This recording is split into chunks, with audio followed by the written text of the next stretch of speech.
Hey, I'm Meg. I'm a solopreneur that runs a service-based business. And in this video, I'm going to show you how I manage my entire client process using one tool. I've had a consulting business for the past 10 years, working with tons of clients across industries, and I've done a lot of trial and error with my client process. And what I mean by client process is lead capture, sending proposals, sending contracts, sending payment processing links. I am really happy that I finally mastered that process with a single tool to streamline it all. And I use HoneyBook, and I've been using HoneyBook for the past 2 years. And I'm actually surprised that I've stuck to a tool at all for 2 years, but it's really that good. So when they reached out to sponsor a video, I was like, yes, this is something I'm really excited to share anyways and really passionate about. And if I can help anyone else who's thinking about starting their own service-based business figure out how to do less trial and error, then that would make me really happy. I hope this video inspires you. If you do end up wanting to use HoneyBook, I'm going to leave a link below for a free 7-day trial to try it out. That's actually how I first started using it. I saw someone using HoneyBook. I was their client, and I was so impressed by the experience. So I tried the free trial, and here I am 2 years later making this video. I'm going to show you exactly how I use HoneyBook, starting with lead capture on my website. The majority of clients I get for my services come to my website via social media. So I'll use organic social media to talk about what I offer, and this is the page that they land on. If they press work with me, this form pops up. So this form was actually created in HoneyBook, and I'll show you what this looks like. It's called a contact form in HoneyBook. And this is just a default contact form because I like the simplicity of it. You're able to adjust the colors and the fonts if you want.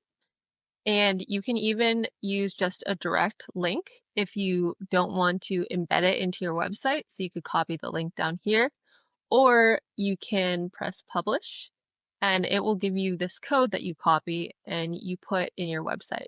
They give you instructions on how to embed it, but for me, since I used AI-based web builders, all I have to do is tell the chatbot, in Lovable in my case, to embed the form using this code. So I'll just paste in the code. That's how I did this one. It built out this entire form just using that code and plain English. I have videos on how I built this personal website if you're interested in checking those out as well. So the reason I am using a HoneyBook form is because once a prospective lead fills out this form, they immediately enter my ecosystem. I'm going to show you what it looks like when I fill this form out and press submit. On my end, I get this new inquiry email. And if I press view inquiry here, it takes me to HoneyBook where I can see a new project is set up for this lead. If I didn't want to work with this prospective client, then I can change the stage over here to archive. But in any case, I will respond to any lead that comes through. So as you can see in this workspace that is automatically set up by HoneyBook, you can see all of the recent activity, including that new inquiry email. And right here is a feature to automatically draft a response based on the content of their inquiry form. What I really like about this feature is the bias to action. So instead of me waiting to respond a little bit on this inquiry, it starts the draft for me so that I can further refine it, change the tone, add in my specific preferences, and then send it out. Anything that helps me overcome the blank page problem where there's that dread of just getting that task done is so helpful in giving me momentum as a solopreneur who always needs to have a lot of self-discipline. If you're a solopreneur, you know that you need to have a ton of discipline to stay motivated. And I really feel like tools like this help you because it's already started the next process for you, the next step for you. All you have to do is edit it and put in your human touch if you want to proceed with this client or not. And then you can review before sending and actually manually change the email. But also, as you saw here, you can say change tone to friendly, casual, informative, persuasive, or make it longer. And just by pressing that button once, it's going to re-review the inquiry, add in your personal style, and then rewrite that for you. to which you can then manually edit it. I always recommend that you use AI 80%, but then use 20% manual refinement. That's just the way I like to do things, but feel free to take whatever approach you're comfortable with. Now, before I send this one off, I want to show you one more feature that I usually like to add if I want to follow up with a client and say, hey, let's find a time to meet and talk about this project. There is a scheduler tool, which if you've used something like Calendly before, this is very similar to Calendly, but now I don't need to use Calendly because HoneyBook has the same type of tool. Basically, you're providing availability in a calendar format so that your client can choose what works for them and can immediately book a time. So this is what the calendar looks like, and it shows my entire availability, and all the client has to do is pick a time that works for them, press continue, put in their details, and it will actually add it to both of our calendars. Also, it's going to provide that video link in whatever you prefer. I like using Google Meet over Zoom. So it'll provide a Google Meet link, and it will also add it to my calendar and then show that I'm booked and busy for that time slot.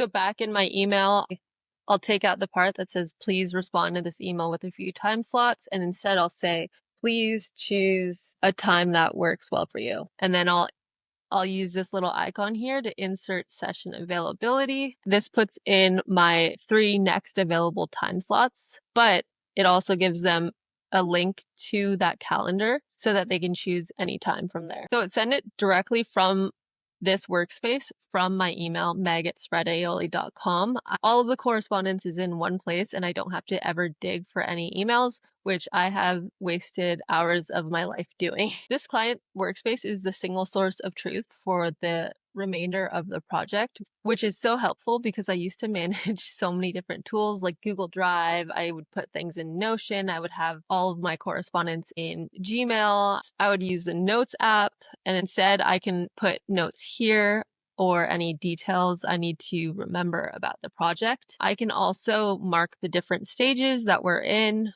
so that I can have an at-a-glance look at all of my client projects at once. That's super helpful. It's great for me to track the lead source because then I can see where my efforts for outreach are best working and what to pursue. And then for any client that I have an hourly relationship with, so the contract is based on number of hours that I work for them, this is how I log my time. So I can put here what exactly I was working on, how many hours I worked, and then at what rate. And then if I check the billable here, this is what puts it all into an invoice when I'm ready to send them based on a certain billing period. So that's super helpful. I, again, used to use like a Chrome extension for this or a separate app and tool altogether. All of these disparate tools that I used to use, it's all here right within the client workspace. So I love that. And then tasks are really helpful too, because I like to set different tasks for different project deliverables to keep me on track. And going back to the discipline and the solopreneurship element of all of this, no one is really slapping your wrist, telling you when you need to have things done except for you, and knowing that you need to meet certain deliverables and timelines that you've told your client. So this is just a really good way of visualizing it all on a calendar by having different tasks broken up. And that's how I like to work. Also, you can edit the project image if you want to put in a custom image that represents the client, which I usually like to do. Okay, so now that I've shown you around the workspace a bit, I want to talk about the next stage after I've met with a client and talked about their initial needs to do some onboarding and understand the project. HoneyBook is releasing a new AI feature to do meeting transcription, which is awesome because that is something I do right now outside of HoneyBook. I'll record the transcript of an entire meeting, and then I'll use that transcript to generate a proposal based on what we've talked about in that meeting. So once I have that from Claude, I will put it into a proposal. Once I've created the proposal based on the transcript, I will go into their workspace and select a custom smart file and then press on one of my templates that I have. This is where I'll put in their custom proposal. The smart file is basically a booking flow where not only do they see the proposal, but if they do agree with the proposal, then they can go ahead and review the pricing. So there's an invoice that is generated. This is where I can have details like I require a 50% deposit. I can break down the different services that I'm offering for the specific client and their dollar amounts. And then I can offer a payment schedule too, so that they can understand when different payments are due. What's cool about this is you can also put different milestones, and all I have to do is go mark that milestone as done in HoneyBook, and it will automatically send them that payment, which is so great. That really reduces friction for me, because if I finished a milestone, the last thing I want to do is go generate an invoice and do all of the admin and housekeeping after I've already just done a ton of work. So this is really, really helpful. To set all of this stuff up manually would be such a tedious headache. You have to be super on the ball about managing all of the different payments, and that just adds way more work to your plate. And then there's another page in this smart file, which, by the way, I customized this smart file to work for me. You can add in photos if that's relevant for you. You could change the colors, you can change the fonts. I like to be simple because I like this part of the process to be straightforward, but I still feel like it looks pretty professional. And this is great. This is the contract that I have with a client, and there's smart fields here. So this will change based on the date that you send it. And this is kind of an evergreen template for a contract, but I'll go in and I'll make sure that I've reviewed my specific contract for whatever the client and services are, and I'll set it up using smart fields. You can also use this payments recap. This is super handy because once you've already put in the payment information on the previous page, you likely will want to reference that within your contract again, so that you have the different payment dates and different payment terms in your contract. So you can easily add that. I'll just show you an example. If you just press insert, then there's the payment recap right there. Once you share this file with your client, this is like a DocuSign situation. So I've used DocuSign and PandaDoc in the past, and now I'm just using this, and they can click to sign and you can get their electronic signature, and you can also sign it on your behalf. I'll press this button here and provide my consent for this contract. So I've already handled my signature.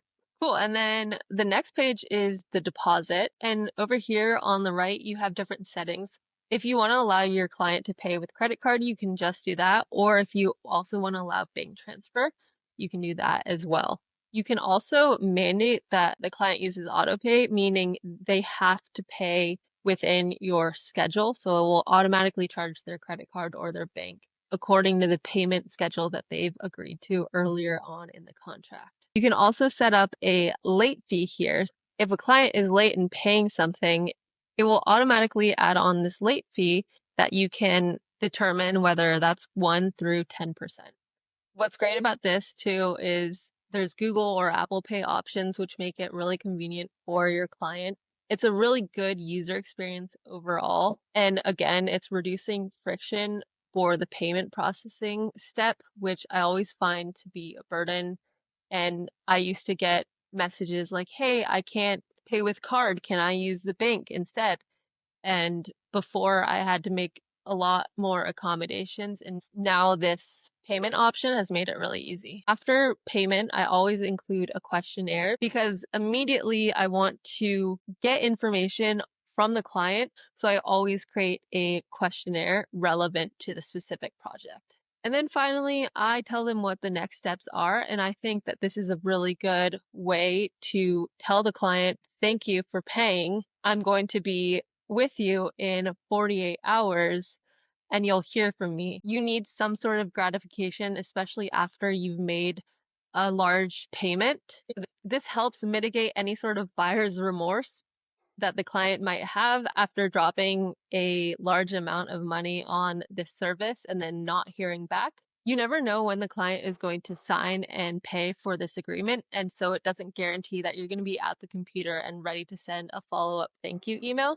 So this type of automation is really, really useful. You're also able to preview the entire proposal and every step that the client will go through, which is a great way to see user experience. And you can even see what it'll look like if they do this on mobile, which I'm sure a lot of clients will do. And if you don't have an optimized mobile experience, that could prove quite frustrating to clients who are busy and are just trying to get this contract signed and ready to work with you. I hope you enjoyed my behind the scenes look of how I actually use HoneyBook for my entire client process. Again, if you want to try that out for yourself, maybe use it for one client, you should definitely use my for a free trial of your HoneyBook plan if you decide to keep it. If you have any other questions, I would love to answer them, so please comment them below. I appreciate you watching to the end, and please don't forget to subscribe if you want more tool recommendations and tips for solopreneurs. I'll see you in the next video.